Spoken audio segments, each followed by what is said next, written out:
Halo, assalamualaikum warahmatullahi wabarakatuh. Kali ini saya akan melanjutkan video saya sebelumnya, yaitu tentang bagaimana cara memaksimalkan sinyal satelit parabola. Jadi dalam video saya sebelumnya saya sudah bahas dan sudah saya sampaikan teori-teori awalnya seperti apa. Secara garis besar ada 4 faktor yang bisa menyebabkan sinyal parabola ketika kita lock atau ketika kita tracking bisa maksimal ataupun bisa kualitasnya lebih bagus. Yang pertama kemarin sudah saya sampaikan adalah BEM satelit, yang kedua adalah peralatannya, dan yang sekarang akan kita bahas adalah syarat yang ketiga, yaitu cara trackingnya. Jadi cara kita tracking itu sangat menentukan sekali kualitas sinyal yang akan kita peroleh. Dan ini nanti langsung kita praktekkan. Teori ini memang teori yang selalu saya pakai dan selalu saya terapkan ketika saya tracking parabola. Oke, langsung saja kita praktekkan. Oke, di sini saya akan mencontohkan tracking satelit Telkom dan cara memaksimalkan sinyalnya ya. Seperti apa, mari kita lihat.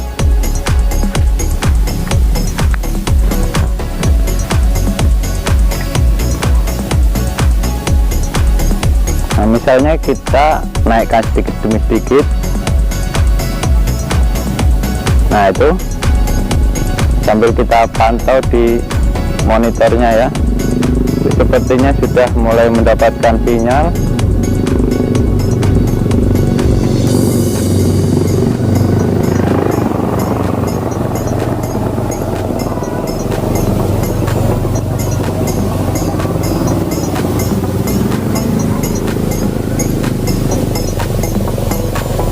Sepertinya di situ sudah pol itu ya, sudah pol, cuman mampu 79% di situ ya. Jadi ketika parabola ini kita gerakkan naik turun barat dan timurnya, ternyata di situ hanya kita peroleh sinyal sebesar 77-79% ya. Kemudian bagaimana cara kita bisa memaksimalkannya lagi? Maka cara yang kedua adalah kita gerakkan di sini ke arah utara dan selatannya. Coba. Oke, itu dia. Ternyata ketika di sini kita gerakkan ke arah utara atau selatannya, sinyal mau bertambah. Itu artinya posisi utara dan selatannya di parabola ini, atau kemiringan untuk utara dan selatannya di parabola ini, itu sangat menentukan sinyal yang kita peroleh. Kemudian bagaimana seandainya sudah barat timur hanya segitu-segitu saja sinyal yang kita peroleh, kemudian untuk utara dan selatannya hanya segitu-segitu saja sinyal yang kita peroleh, tidak bisa lebih maksimal lagi. Cara yang ketiga adalah ya. Jadi untuk yang menggunakan tiang fokus model cangkul, jadi ini tiang fokus ini bisa dinaikkan seperti ini, bisa dinaikkan dan juga bisa diturunkan.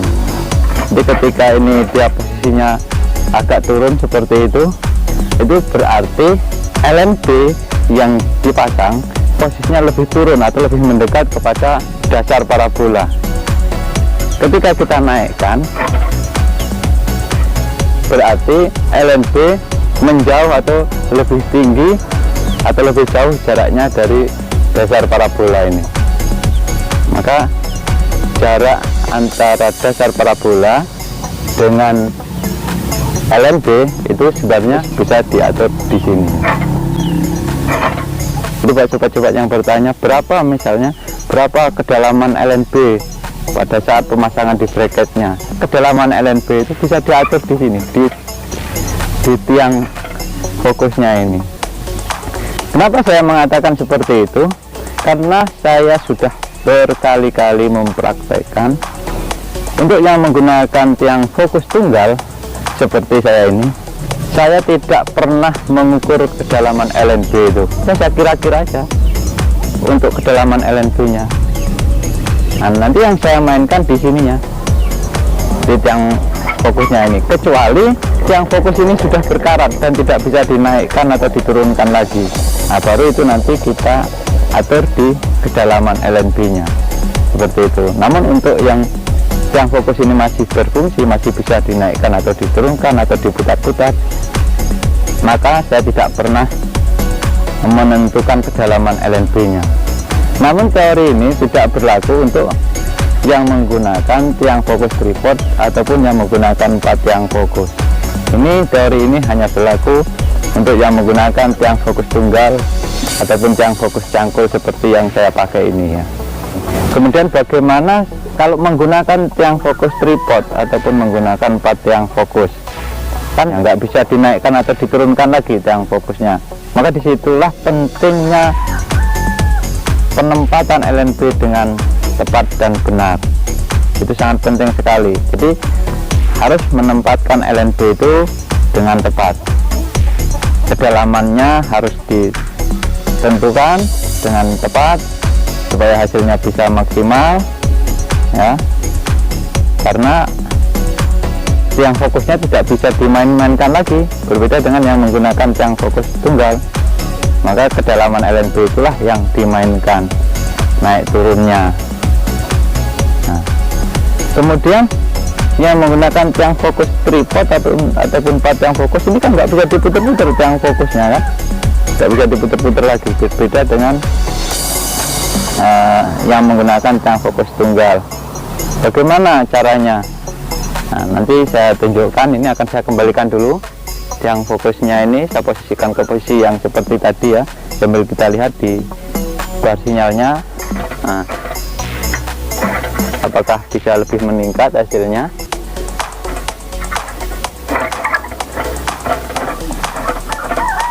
Oke, itu dia, bisa kita lihat ya, ternyata bisa naik ke 97% ya, yang tadinya 93 tadi ya, ini bertambah menjadi 97%. Lumayan lah ya, lumayan. Saya kencangkan dulu.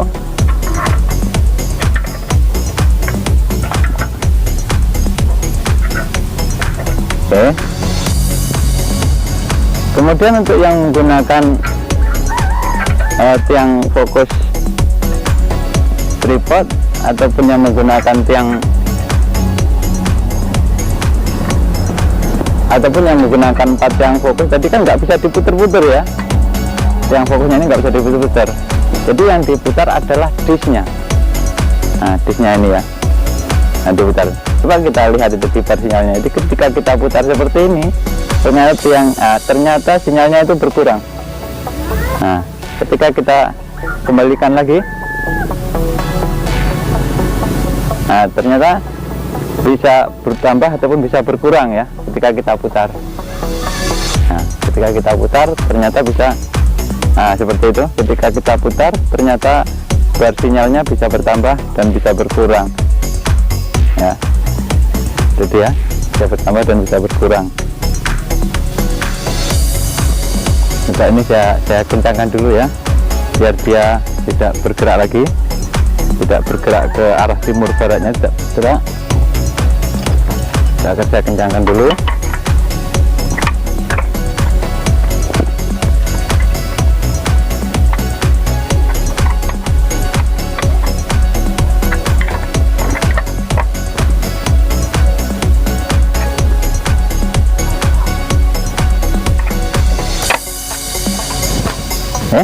Itu sudah saya kunci arah barat dan timurnya ya, sudah saya kunci. Nah, sekarang kita putar-putar di sini. Nah, kita putar, lihat itu bar sinyalnya ketika kita putar ke kiri ternyata dia menurun ya. Nah, kita lepaskan lagi ternyata balik lagi sinyalnya. Jadi itu membuktikan buat yang menggunakan tiang fokus tripod atau 4 tiang fokus, maka bisa diputar disnya ini untuk maksimalkan sinyalnya ya, karena yang fokusnya tidak bisa diputar-putar. Oke, sobat-sobat teknisi parabola pemula, ini adalah teori-teori dasarnya ya yang saya sampaikan ini. Jadi bisa dikembangkan sendiri ketika kita sering praktek di lapangan, maka pengalaman akan bertambah. Mudah-mudahan video saya ini bisa bermanfaat. Jangan lupa tetap dukung saya dengan like, share, dan subscribe. Wassalamualaikum warahmatullahi wabarakatuh.